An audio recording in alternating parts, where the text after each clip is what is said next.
Ada orang bilang kalau darah lebih kental daripada air, yaitu bahwa hubungan persaudaraan akan selalu lebih kuat dari suatu hubungan dengan orang lain.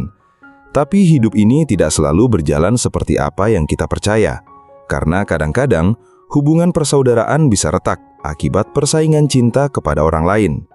Di video kali ini mengisahkan tentang dua wanita kakak beradik yang ditinggal ibu mereka merantau ke luar negeri, sampai-sampai membangun keluarga baru dengan majikannya. Awalnya kedua wanita ini berjanji untuk saling melindungi, tapi hubungan persaudaraan mereka sempat hancur akibat sama-sama menyukai seorang satpam dan pentungannya. Ya, bagaimanakah cerita film ini selanjutnya? Oke, langsung aja, ini dia kisah singkatnya. Cerita film ini akan berfokus pada dua wanita kakak beradik yang bernama Tonet dan Ninai. Mereka berdua kebetulan sedang video call dengan ibu mereka bernama Mary, yang ceritanya bekerja sebagai TKW di luar negeri. Tapi Mary malah membangun keluarga baru bersama majikannya. Sejak Mary berhubungan dengan majikannya, dia jadi jarang mengirimkan uang kepada Tonet dan Ninai, dengan alasan Mary juga sedang kesulitan ekonomi. Pada saat itu, Tonet akhirnya memberitahu ibunya kalau dia memutuskan untuk berhenti kuliah dan memilih untuk bekerja agar bisa membiayai kebutuhan hidup serta kuliah Ninai.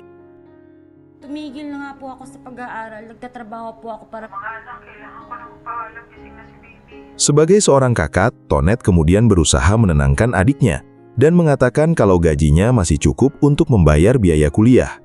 Selain itu, Tonet juga meminta Ninai agar tidak membenci ibu mereka, walaupun kenyataannya Mary telah memiliki keluarga baru dan harus berbagi kasih sayangnya dengan orang lain. Nagmahal din siya, di ba? Karena kondisi mereka udah terlanjur seperti ini, Tonet akhirnya mengajukan satu permintaan kepada Ninai, yaitu Ninai harus rajin belajar agar cepat lulus kuliah. Tonet pun berjanji kalau dia nggak akan pernah meninggalkan Ninai dan akan selalu bekerja keras agar bisa membiayai kuliah Ninai dan memenuhi kebutuhan mereka. Hanggat sa makakaya ko, Ninay, gagawin ko ang lahat. Hindi kita pababayaan. Sebagai wanita yang udah dewasa, Tonet ceritanya naksir dengan seorang satpam bernama Zhao yang kebetulan bertugas tepat di depan rumah mereka. Gak lama kemudian, Tonet dan Ninai sampai di sebuah universitas, di mana Tonet kebetulan bekerja di kampus tempat Ninai kuliah sebagai karyawan bersih-bersih. The plants provide services like this, of course. Singkat cerita, di malam harinya, Zhao lalu datang ke rumah Tonet dan Ninai, karena tadi pagi Tonet mengundangnya untuk makan malam bersama mereka. Zhao pun jadi penasaran kenapa Tonet dan Ninai hanya tinggal berdua di rumah ini, sehingga Tonet akhirnya bercerita tentang ibu mereka yang udah menetap di luar negeri dan memiliki keluarga baru. Nasa abroad si Mama. Setelah selesai makan malam, Ninai kemudian mengantar Zhao ke depan gerbang, dan ternyata Zhao dan Ninai saling menyukai. Keesokan harinya, Tonet meminta Zhao untuk menemaninya berbelanja.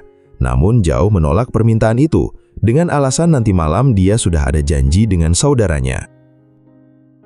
Mendengar kakaknya akan pergi sampai malam, Ninai lalu mengirim pesan kepada Zhao agar Zhao berkunjung ke rumah untuk melepas rindu dan berolahraga.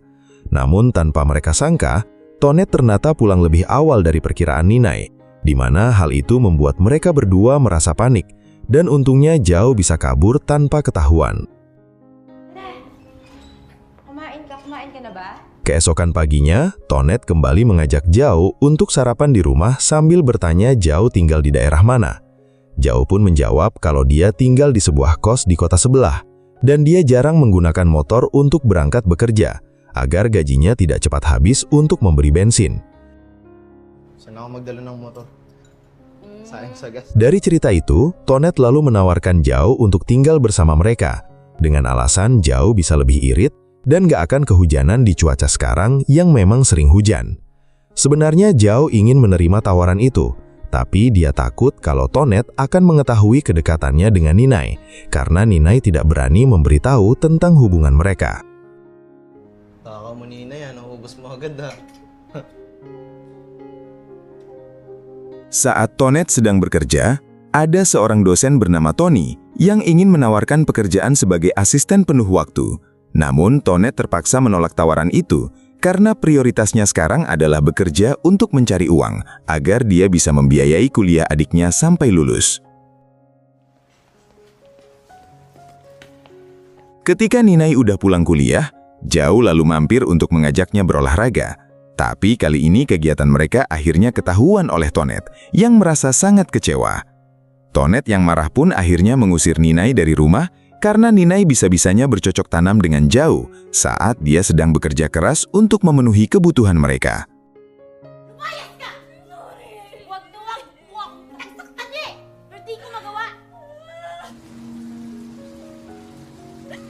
Zhao yang merasa bersalah atas kejadian ini, kemudian mencoba untuk meminta maaf, tapi Tonet malah bergairah dan mengajak Zhao untuk berolahraga.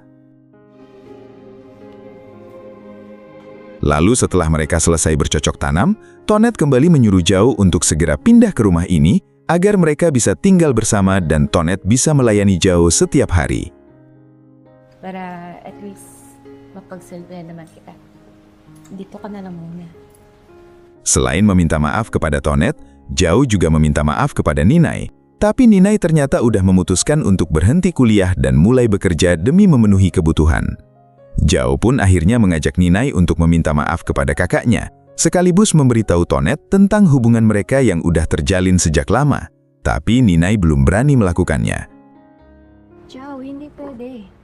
Nalalang ko gulo lang. Sesuai dengan keputusannya kemarin, Ninai akhirnya benar-benar berhenti kuliah dan bekerja sebagai karyawati serabutan di salah satu toko. Kemudian saat Ninai mengerjakan tugasnya, dia sesekali merasa kangen pada hubungannya dengan Zhao dan kegiatan mereka yang disertai dengan gairah muda. Sementara itu di tempat lain, Zhao jadi semakin bingung dengan persaudaraan Tonet dan Ninai yang sampai sekarang belum akur dan belum saling bertemu. Ternyata Tonet juga merasa rindu kepada adiknya, tapi di satu sisi dia juga sangat menikmati kebersamaannya dengan Zhao yang dapat membahagiakannya sebagai wanita dewasa.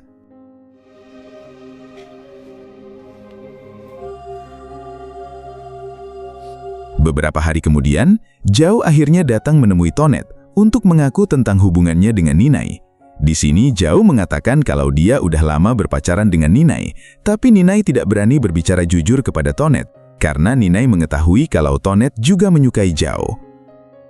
Baka ma-disappoint ka.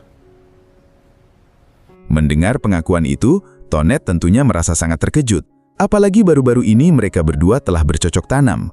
Tonet pun jadi sedikit marah kepada Zhao, karena jika aja Zhao mengetahui kalau Zhao dan Ninai udah lama berpacaran, Tonet gak mungkin akan merayu Zhao untuk mengkhianati adiknya. Dapat sinabi mo na sa akin nung una, Zhao. Dapat nung una man lang. Keesokan harinya, Tonet kemudian mendapat video call dari ibunya yang memberi kabar kalau suami barunya telah berselingkuh dengan wanita lain. Mary pun mengatakan kalau dia akan pulang ke rumah. Tapi Tonet tidak mau menerima ibunya dan mengatakan kalau dia dan Ninai udah tidak membutuhkan kehadiran Mary. Di ka na namin po kailangan. Untuk menyelesaikan masalah antara Tonet dan Ninai, Zhao lalu membujuk Tonet agar menjemput Ninai di sebuah kos, agar Tonet dan Ninai bisa hidup berdua seperti dulu. Pada saat itulah Tonet dan Ninai saling meminta maaf atas kesalahan masing-masing, dan selain itu, Tonet juga memperbolehkan Ninai untuk berpacaran dengan Zhao. Kalimutan na natin ang lahat, ha? Uwi na tayo. Pada akhirnya, tidak semua perasaan datang di waktu yang tepat dan orang yang tepat. Di satu sisi ada perasaan yang dipendam sejak lama, dan di sisi lain ternyata ada hubungan yang udah lebih dulu ada. Saat perasaan dua saudara saling bertabrakan, pertengkaran dan kesalahpahaman mungkin aja bisa terjadi. Tapi ketika hubungan saudara berubah menjadi persaingan, barulah disadari kalau cinta mungkin masih bisa diganti, dan kita tidak bisa membuang seseorang yang merupakan anggota keluarga. Ya itulah dia tadi, alur cerita film yang berjudul Basang Basah. Jika penonton sekalian suka dengan video ini, jangan lupa tinggalkan like dan subscribe channel ini ya. Terima kasih.